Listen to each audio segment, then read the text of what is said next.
nani bilangnya sing tengahnya itu lari dah palu jadi kan itu kandang dulu kamu kandang itu dia memangnya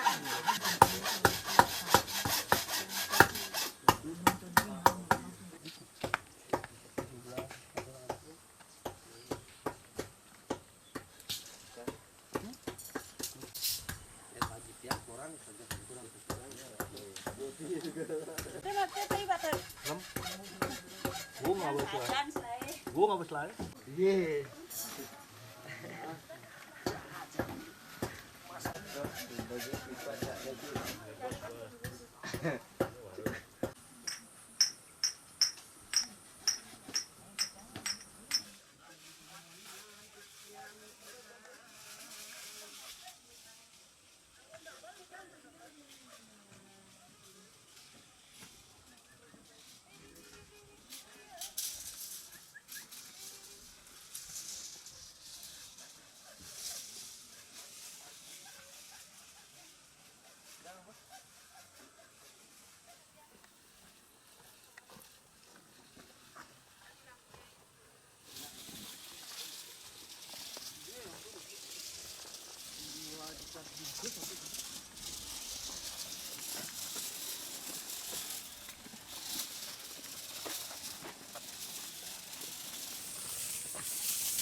Kekuasaan Banaspati Raja adalah dari ujung tadi, ujung pura itu terus ke atas sampai ke wilayah Nagaloka, terus ke arah selatan itu sampai ke Gunung Sangiang dan wilayah sampai Batu Karu. Batu Karu itulah batas dari kota Yama atau Yamapura atau Banaspati Rajapura. Pada hari ini tepat Sabtu tanggal 26 November tahun 2016 di Bali terkenal disebut dengan Tumpak Uye atau Tumpak Kandang, di mana masyarakat Bali mengaturkan sesaji kepada seluruh binatang yang membantu manusia dalam kehidupannya sehari, baik itu kuda, sapi, anjing, burung, ayam, dan yang lainnya. Karena sifat binatang adalah bagian dari kehidupan kita, bagian dari isi semesta ini, dan merupakan juga bagian dari saudara kita. Nah, di tempat ini Sri Begawan Putra Danawangsa akan mengadakan upacara Tumpak Uye di puncak Gunung Sangiang. Gunung Sangiang adalah gunung tempat kehidupan yang abadi atau surga. Nah, sekarang ini sudah berada di perbatasan wilayah Gunung Sangiang, di mana perbatasan ini di Bali terkenal dengan kekuasaan daripada Banaspati Raja. Kalau dalam Garuda Purana ataupun Bhavasya Purana dan kitab suci Weda menyebutkan adalah Yamapura, jadi batas kota dari Dewa Yama, di mana Dewa Yama juga disimbolkan sebagai Dewa Dharma. Dia adalah penjaga daripada wilayah surga atau wilayah swarga atau wilayah nirwana. Nah, di Bali Banaspati Raja atau juga disebut dengan Pemantake. Nah, beliau adalah dewa dari semua tumbuh-tumbuhan dan penjaga daripada nirwana itu sendiri. Nah, cerita ini adalah cerita masyarakat Nusantara, di mana masyarakat Nusantara sudah memahami tentang konsep nirwana atau konsep swarga yang pernah dikutip oleh salah satu pendeta Jepang yang namanya Yunki, dan maha gurunya daripada Etsing namanya Huiming dari Cina, dan kemudian pendeta dari Tibet yang bernama Atisa.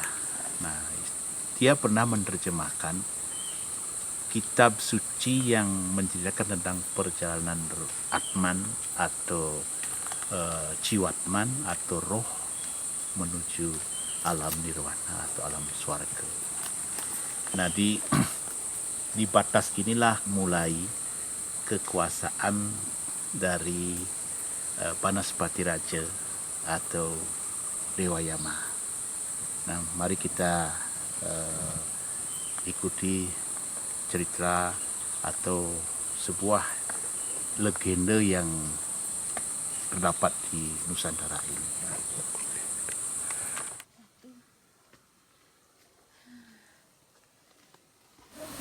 Disinilah bayangan dari Tukat Witrani yang bagi orang-orang berbuat tidak benar, jahat, akan melihat atmannya atau ruhnya. Itu sebuah air yang mengalir, yang dipenuhi dengan nanah, darah, dan kotoran-kotoran seluruh kehidupan ini yang didiami oleh lintah, oleh ular, oleh belut raksasa.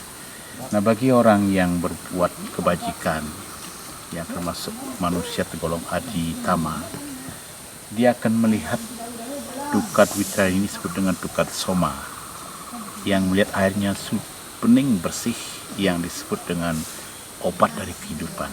Soma artinya obat dari kehidupan.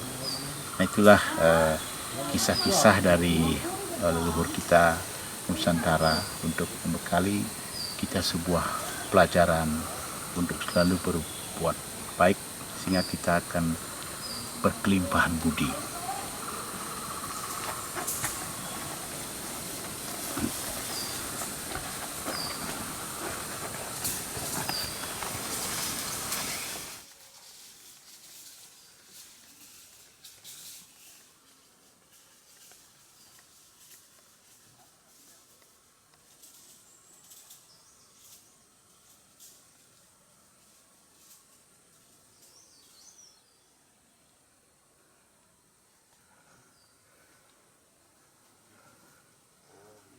Atman yang atau ruh manusia yang berbuat baik melewati Tukat Witrani atau Tukat Soma.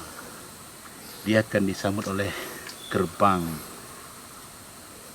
disebut dengan Garba Persaktimaya, gerbang kehidupan seluruh pepohonan atau disebut dengan Wanatapa. Nah, disinilah para atman dan roh suci diuji sebuah kesabaran ketabahan untuk melewati wilayah hutan yang lebat disebut dengan Garba Persaktimaya. Nah, bagi manusia yang berbuat jahat, dia akan dihanyutkan oleh Tukat Witrani lewat air yang dari nanah, darah, kotoran lain sebagainya, yang didorong oleh penjaga Tukat Witrani, yaitu buaya, ada singa, ada ular besar, naga, mendorong mereka terhanyut oleh kotoran Tukat Witrani. Nah, di situ dia akan berteriak, begitu dia histeris, begitu dia menangis menyesali segala perbuatannya, sampai dia ketemu jurang yang menjatuhkan dia ke dalam kehidupan yang lebih rendah daripada kita. Nah, manusia-manusia yang berbuat jahat itu yang akan lahir menjadi berubah wujud menjadi binatang, menjadi kumatat kumicit, dan menjadi kehidupan lintah dan lain sebagainya. Itulah yang dialami sebagai hukuman orang yang berbuat tidak benar. Sesungguhnya Sang Hyang Widiwasa utawi Sang Hyang Narayana, dia adalah Maha Adil, Maha Pengasih dan Maha Penyayang. Maka manusia diberikan kesempatan untuk bertaubat pada akhir-akhir hidupnya. Tapi bagaimana manusia tidak melakukan pentaubatan, pelebusan dosa dengan jalan tapa berata yoga semadi, nah di situ dia akan larut dalam kejahatan, dia akan dihanyutkan oleh tukar witrani menjadi kehidupan yang lebih rendah daripada kehidupan dia yang sekarang.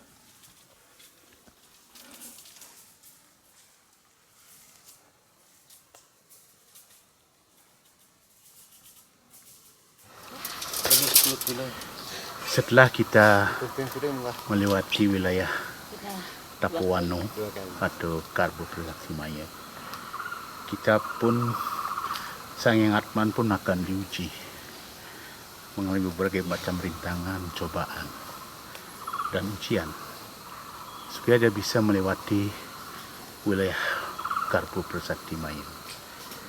Seperti contoh pohon ini. Pohon yang di tengah itu adalah pohon cemara yang besar dan dibungkus oleh pohon beringin atau bunut, sehingga pohon asli, pohon cemara itu menjadi mati. Nah, itulah Sang Hyang Atman, bila dia tidak tabah, tidak mampu melewati wilayah Wanotapo atau Karbo Prasaktimaya, dia juga akan mati dan menjadi kehidupan yang setengah Atman, setengah roh, yang kita sebut dengan wong samar atau jin atau setan. Karena roh jin, roh setan itu berasal dari roh manusia.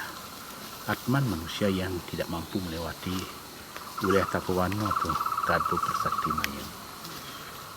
Nah, untuk melewati Karbo Prasaktimaya ini, Atman atau roh memerlukan waktu 12 tahun dewa. 12 tahun dewa.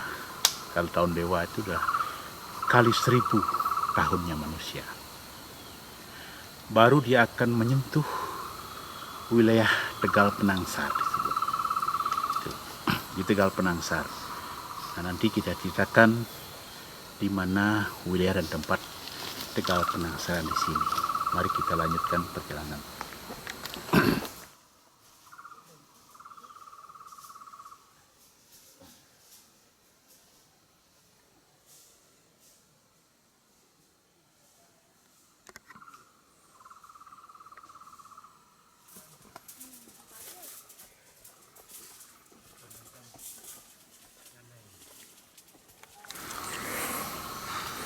Ini namanya taru beling. Kalau dalam bahasa Bali disebut taru jelema. Taru yang sudah sangat langka. Nah, sebagai simbol dari kandungan semesta, kandungan dari kehidupan seluruh pepohonan yang ada di sini.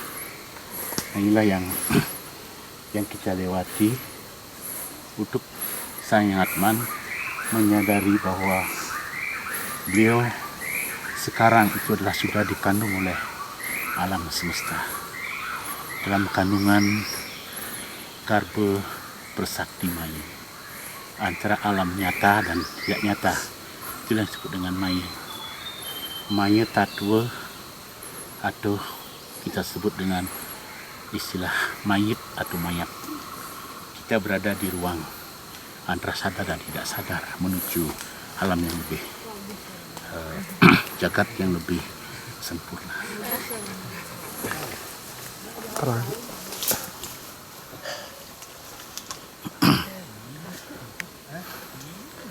Setelah 12 tahun perjalanan Atman, sampailah mereka pada batas yang disebut dengan Tegal Penangsaran. Tegal Penangsaran adalah wilayah yang sangat panas, sangat melelahkan. Dan di Gunung Sangyang pun, sampai di Tegal Penangsaran kita akan menanjak sekitar 110 derajat untuk mencapai Mandala Banjaran Kembang. Di Tegal Penangsaran ini,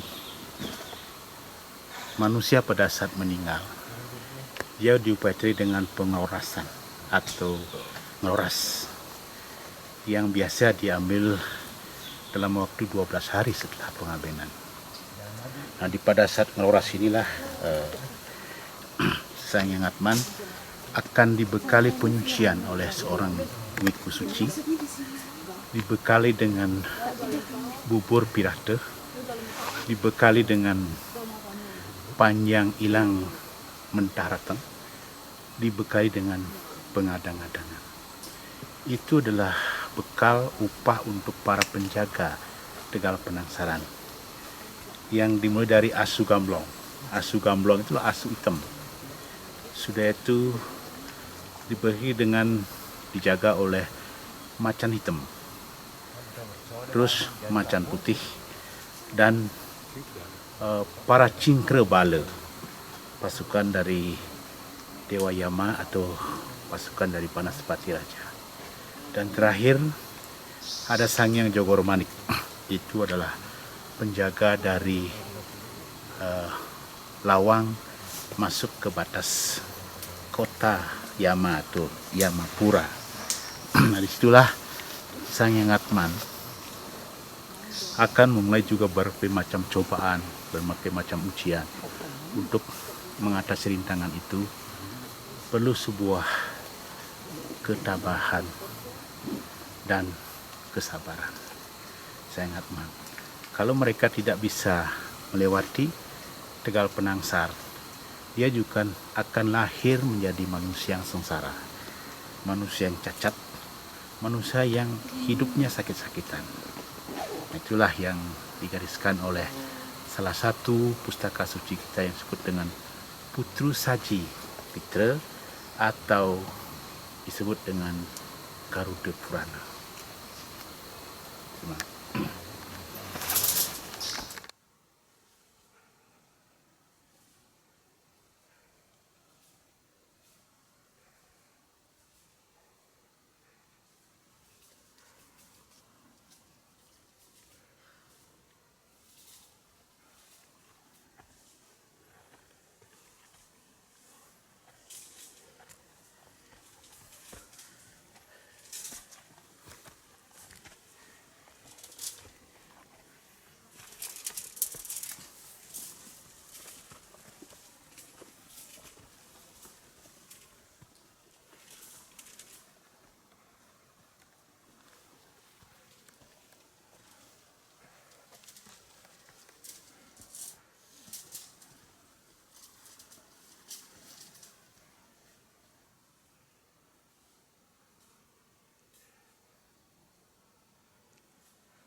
Lah Atman atau ruh dalam perjalanannya di Tegal Penangsaran memakan waktu 25 tahun. Sayang Atman dan Ruh akan sampai di tengah Tegal Penangsaran. Di tengah Tegal Penangsaran banyak hidup pohon namanya pohon curiga yang daunnya berisi pedang, taji dan keris. Kalau di Gunung Sanyang ini kita telah memasuki hutan cemara gesing yang daunnya seperti jarum. Itulah kiasan daripada kayu curiga yang ada di Tegal Penangsaran, di mana Atman yang setengah berdosa, setengah berbuat baik, yang tergolong manusia diguna. Nah, dia akan diuji di sini. Kalau dia berteduh di bawah pohon curiga, dan pohon curiga itu didatangi oleh angin melinus, seperti angin topan, sehingga jatuhlah daun pohon curiga yang dari keris, dari taji, dan dari pedang. Kalau mengenai salah satu tubuh kita, kalau tubuh mulut kita yang kena, kita akan lahir menjadi manusia sumbing. Kalau tangan kita kena, kita akan menjadi manusia yang cacat tangannya. Kalau kakinya kena, kita akan menjadi manusia yang pincang. Kalau matanya kena, kita akan menjadi manusia yang buta atau peceng bahasa Bali. Nah, itulah yang dialami oleh Atman dalam tengah perjalanannya di Tegal Penangsaran selama 25 tahun manusia. Sehingga manusia pada saat itu, bagi orang yang meninggal 25 tahun saat meninggal, Prati Sendana atau keturunannya akan membuatkan upacara Dewa Pratista. Nah, Dewa Pratista atau Putra Puja Setahun mendoakan leluhurnya supaya bisa melewati pertengahan Tegal Penangsaran.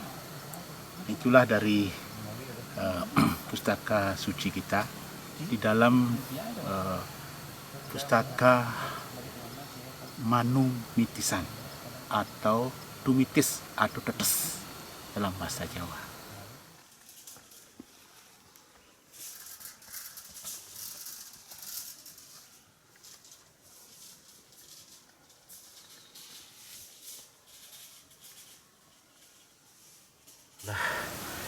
Perjalanan yang paling melelahkan sampai kita di 2/3 wilayah Tegal Penangsaran. Kita akan melewati wilayah yang gersang yang ditumbuhi oleh semak-semak pohon ket-ket, pohon yang penuh berduri. Begitu berat rintangan Sayang Atman melewati Tegal Penangsaran ini. Dan ada ketentuan apabila semasih hidup dari manusia, dia banyak menanam pohon-pohonan.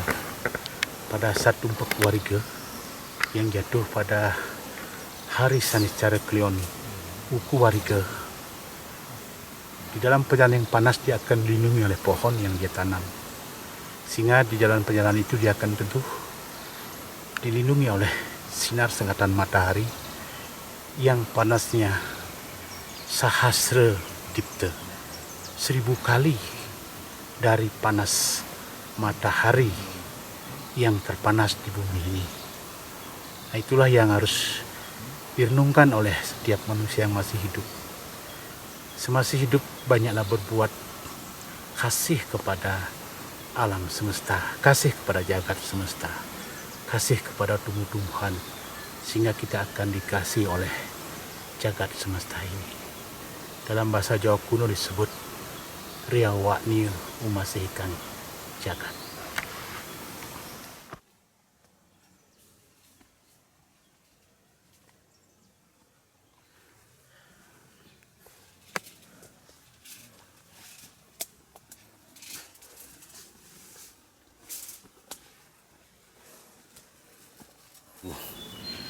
Binatang yang hidup di Tegal Penangsaran yang kita sebut lintah. Kalau ini menggigit, menghisap darah kita kita akan kelelahan dan keracunan. Maka dari itu kita harus bisa menyayangi semua kehidupan. Dan mereka tahu, barang siapa yang menyayangi mereka, barang siapa yang mengasihi mereka, kehidupan ini pun akan mengasihi yang mengasihinya. Maka dari itu janganlah kita sampai diminta mengasihi. Berbuatlah mengasihi.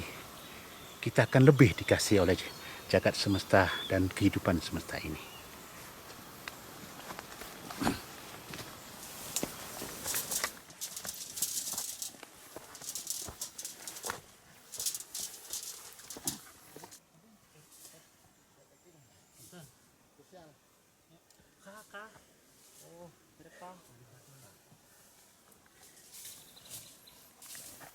King sama K kalah. Lebih kuat. Belakangnya. Enggak, Kingnya kalah. Enggak kuat panas. Kalau K-nya? Wah. Loknya tebal. Kalah.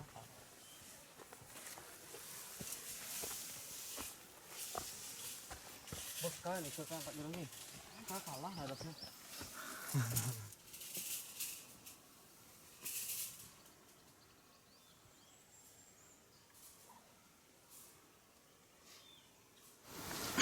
Sri Begawan sudah sampai di pertengahan Gunung Sangiang, kira-kira 1.600 di permukaan laut. Bahwa dalam perjalanan ini Sangiang Atma sudah sampai di Banjaran Kembang. Nah, di Banjaran Kembang ini kita akan diuji kesetiaan, ketulusan, kejujuran dan ketabahan Atman. Melewati keindahan bunga yang warna-warni. Di situ nanti ada bunga Edelweiss atau bunga Kasne atau kembang abadi. Di sana diuji kejujuran Atman, apakah dia memetik kembang itu atau tidak. Kalau dia sampai memetik kembang itu, nah dia akan turun derajatnya dan kembali menjadi manusia yang punya sifat serakah, manusia yang punya sifat pencuri, manusia yang punya sifat korupsi, manusia yang punya sifat menginginkan hak-hak orang lain. Itulah hukuman manusia yang mengambil bunga di Banjaran Kembang. Maka dari itulah manusia dididik untuk menjadi seorang yang jujur. Perjalanan Atman sampai ke Banjaran Kembang memakan waktu 45 tahun dewa. Nah, di sanalah keturunan dari Atman itu akan mengadakan upacara memukur, atau asal kata dari bukur. Bu dan ur. Bu itu berarti bur, ur itu berarti indah. Dari alam bawah menuju alam atas. Nah, inilah bekal Sangiang Atman dalam perjalanan di Banjaran Kembang.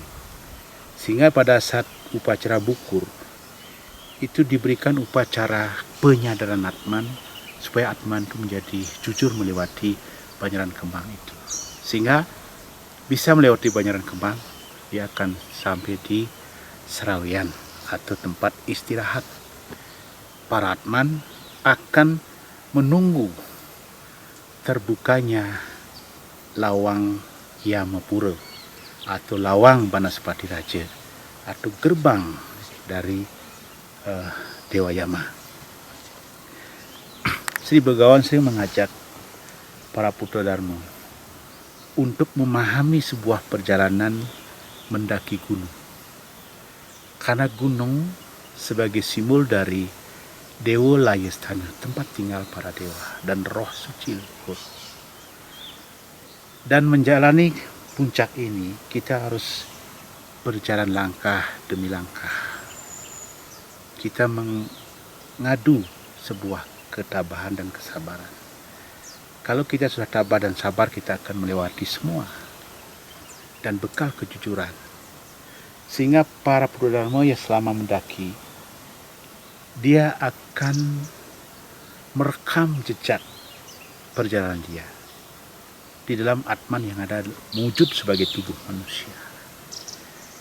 Karena Atman berada di wujud manusia, setelah dia meninggal, dia akan berada di wujud yang halus, yang disebut dengan antah karana sarira atau sukma sarira. Nah, inilah tujuan daripada pendakian itu, sehingga Atman akan memahami sebuah perjalanan menuju tempat Dewa Layasthana atau tempat nirwana, di mana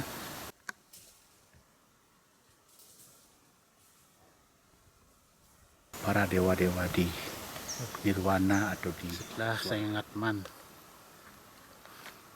sudah mendekati Seroyan. Di sini Sayang Atman akan melihat kembang Edelweiss utawi punyan kasna, bungan kasna, utawi kembang abadi. Disinilah Sayang Atman akan menjadi sebuah keabadian.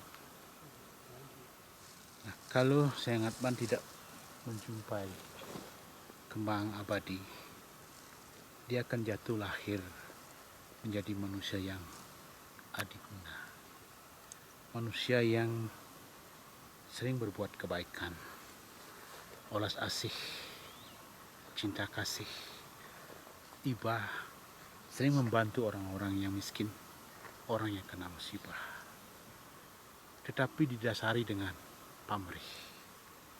Jadi membantu orang didasari dengan pamrih. Nah, itulah sifat manusia yang jatuh tidak sampai melihat kembang kasna. Makanya dalam upacara mengukur, kembang kasna itu dipakai bunga di dalam sekah, supaya Sayang Atman yang diberikan bunga abadi itu supaya dia mengetahui bentuk dan rupa bunga abadi atau kembang kasna. Nah, sampai di sinilah bekal kajang yang diberikan, yang dibawa oleh Atman menuju swarga. Kajang yang dibawa oleh Atman itu disebut dengan kajang Purnama, yang artinya artinya perahu, nawa sebutan dari Istilewata. Jadi perahu yang membawakan Atman sampai ke gerbang dewa. Nah, inilah fakta. Kalau mereka tidak memiliki kajang lengkap, banyaknya 5 lembar yang disebut dengan 5 kub, yaitu kajang pemijilan, kajang kawitan, kajang racadana, kajang pelasa, dan kajang sari. Karena kelima kajang inilah tempat daripada lapisan-lapisan manusia. Tempatnya prana, tempatnya prani, tempatnya bayu, tempatnya jiwa, tempatnya Atman, yang meliputi badan manusia dari panca kamendriya. Itulah simbol kajang. Kalau manusia meninggal dibekali kajang sari satu, dia akan tidak bisa mencapai tempat, karena dia tidak punya sarana untuk menerbangkan Atman menuju Pangeran Kembang sampai di menemu dengan kembang kasna, kembang Edelweiss. Nah, kalau manusia mampu melewati dan mengenal kembang Edelweiss, kembang kasna, dia akan berjalan terus menuju Seroyan, tempat beristirahat di muka lawang Banaspati Raja atau gerbang Pura Yamaraja.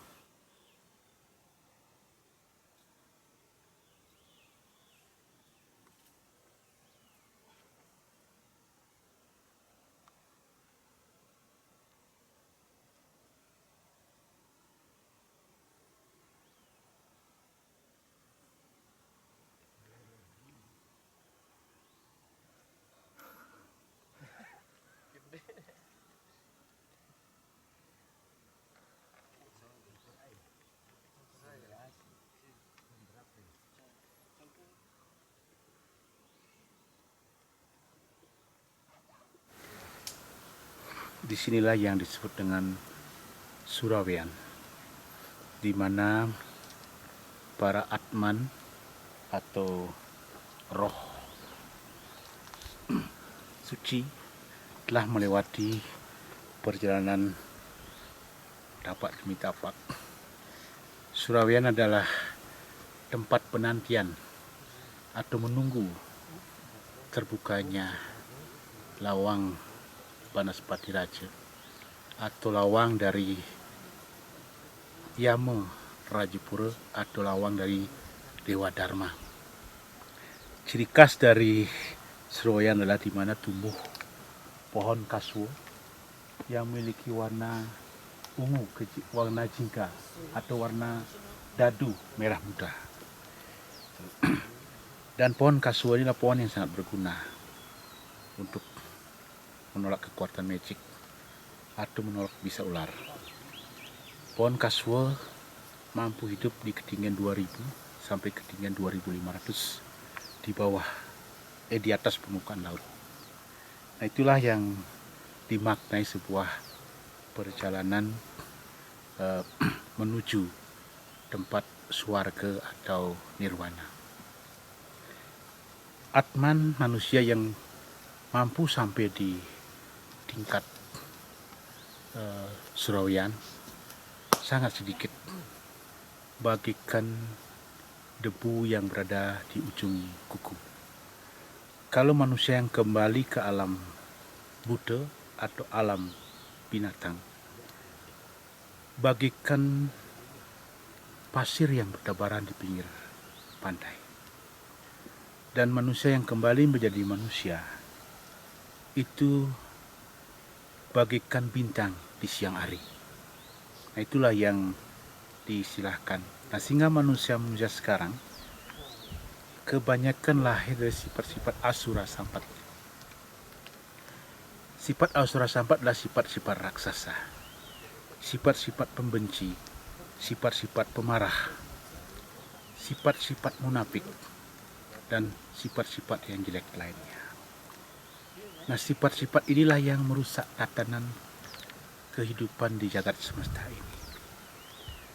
Sehingga para orang suci semestinya berusaha, dia mengucapkan mantram-mantram dari puncak-puncak gunung, sehingga mantram-mantram itu mampu mengalirkan ketenangan jiwa, ketenteraman hati, dan kelengangan Atman. Sehingga manusia-manusia yang lahir dari asura sampat itu bisa dilebur segala dosa dan bisa dia menyadari kembali ke ajaran Dharma. Karena sifat asura sampat itu yang banyak lahir di dunia. Sehingga Hyang Wdiwasa, Sang Hyang Narayana menurunkanlah utusan-utusannya dan menurunkan sabda-sabda sucinya supaya mengingatkan manusia-manusia zaman Kali Yuga atau zaman Rogo Senggargumi yang lahir dari asura sampat akan menyadari arti makna sebagai manusia. Kalau zaman Satya itu kebanyakan manusia lahir dari Dewa Sampat, sifat-sifat dewa, sehingga tidak membutuhkan kitab suci, tidak membutuhkan pemimpin seorang raja, karena dia sudah bisa memimpin dirinya sendiri. Semua bisa memimpin dirinya, sehingga kehidupan menjadi damai, tenang, harmonis. Zaman mencapai negara kang tata titi tentrem ketera harja kemahripah loh Cinawi. Nah, kalau zaman Rogo Senggargumi yang di sekarang sangat sulit mencapai hal demikian, karena manusia sekarang kebanyakan tidak tahu mana yang benar, mana yang salah. Yang dia tahu adalah bagaimana membela keyakinan dirinya, bagaimana mempertahankan dirinya, bagaimana memenangkan dirinya. Karena mereka selalu mencari menang, tidak mencari sebuah hasil, sebuah kebenaran, tapi cara mencari menang, walaupun menang dengan cara apapun. Dan banyakkan manusia sekarang adalah menghalalkan cara. Dan banyakkan manusia sekarang jatuh ke dunia, tidak pernah dia memikirkan hal-hal yang bersifat spiritual, hal-hal yang bersifat rahasia atau sifat-sifat kedewaan. selalu bersifat buta, selalu bersifat kekinian, tidak pernah memahami masa lalu dan masa yang akan datang. Selalu mereka memahami masa yang sekarang, dan tidak pernah apapun bisa diwariskan kepada masa yang akan datang. Itulah kesengsaraan manusia lahir pada zaman Roges Sengarekumi.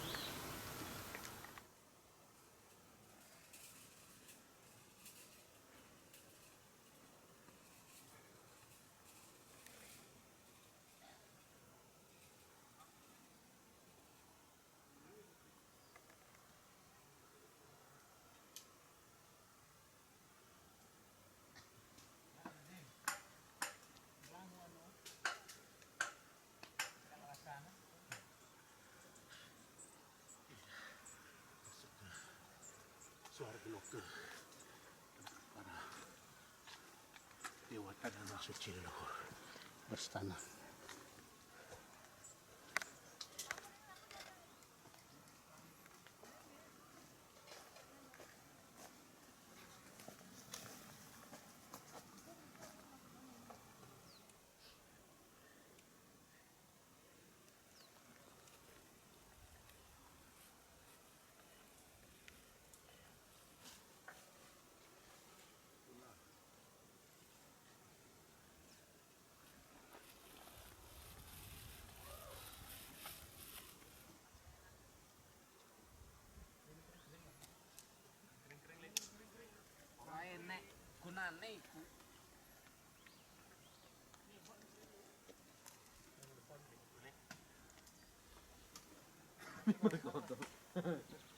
Dimut rodokan ya.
Dekat kan? Ben.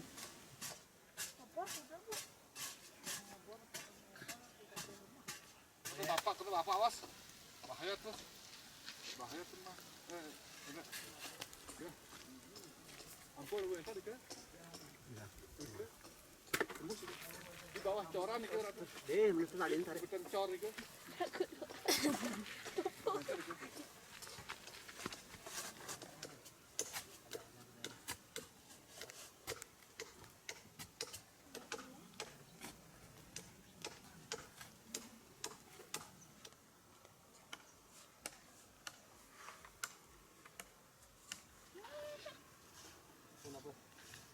Kayu.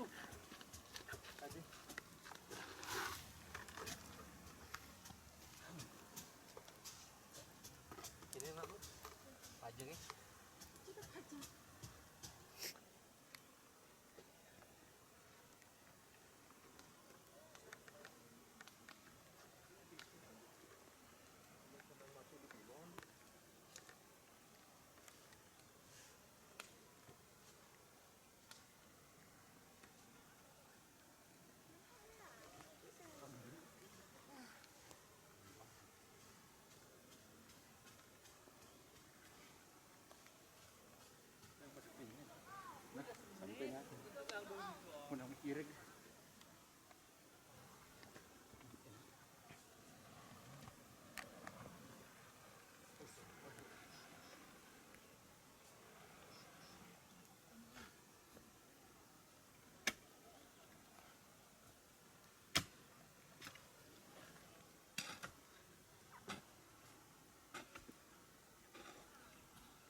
Ada kecil ini. Apa?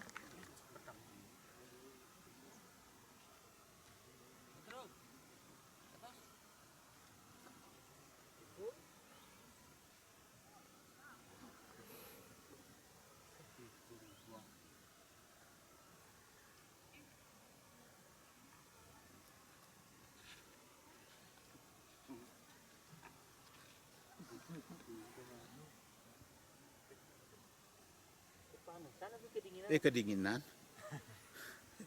Kedinginan ya. Coba Kapulaga ni ke bau.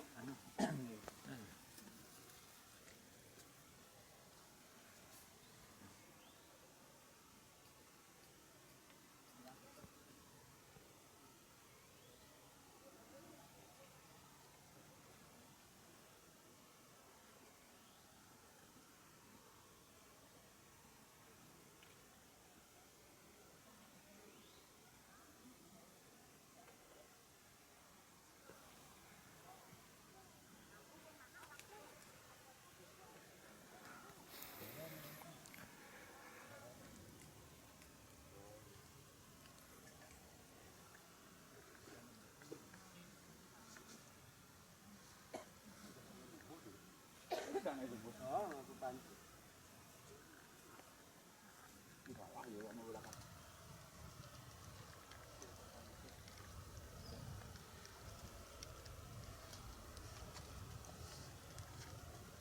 Inilah puncak Gunung Sangyang, mencapai ketinggian 2004 mdpl. Di mana di sini akan dibangun pura Sangyang Aksara Sandi, menghormati Wiku Maha Suci yang ada pada abad ke-8, yaitu Sri Begawan Narayan Sumi Wisnumurti. Di sinilah beliau moksah, di sini beliau mur setelah beliau melakukan sandi maya di dalam Tamlingan, dan tempat ini terdiri dari 4 mandala, yaitu yang di puncak ini yang terluhur Akasa.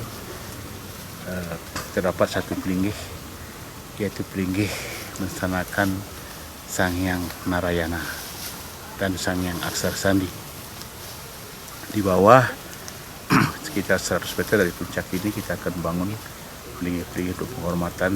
Salah satunya adalah Sri Begawan Narayan Srimurti, Sri Begawan Manu, manusia pertama cikal bakal manusia di Nusantara ini.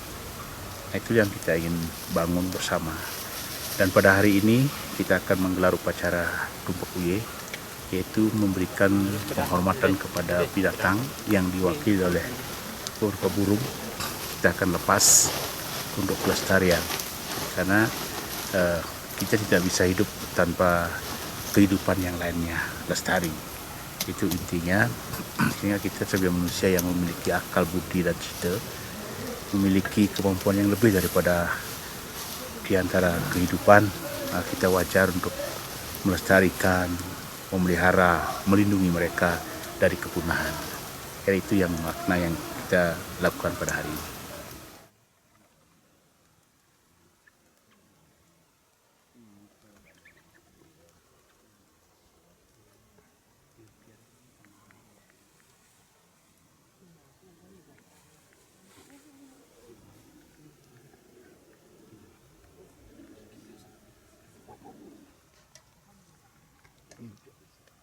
Hujan.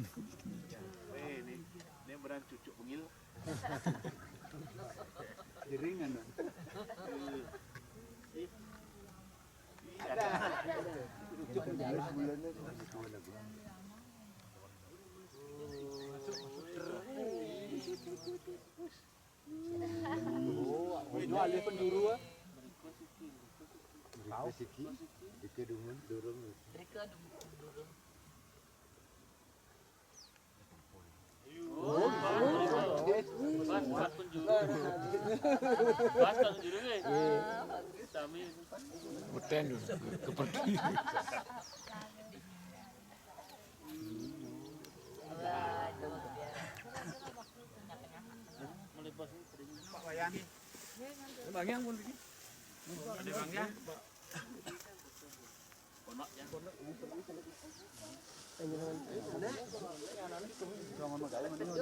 Dari Gunung Sangyang ini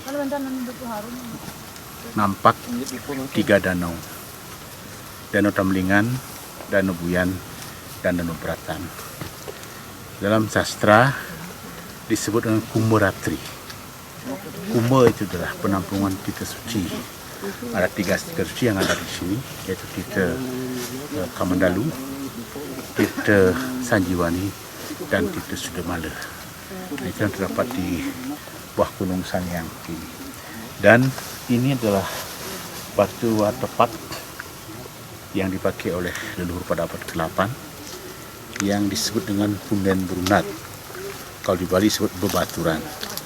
Di bebaturan inilah beliau memuja kebesaran Sanyang Widi utawi Sanyang Narayana sebagai Maha Adi pencipta semesta ini.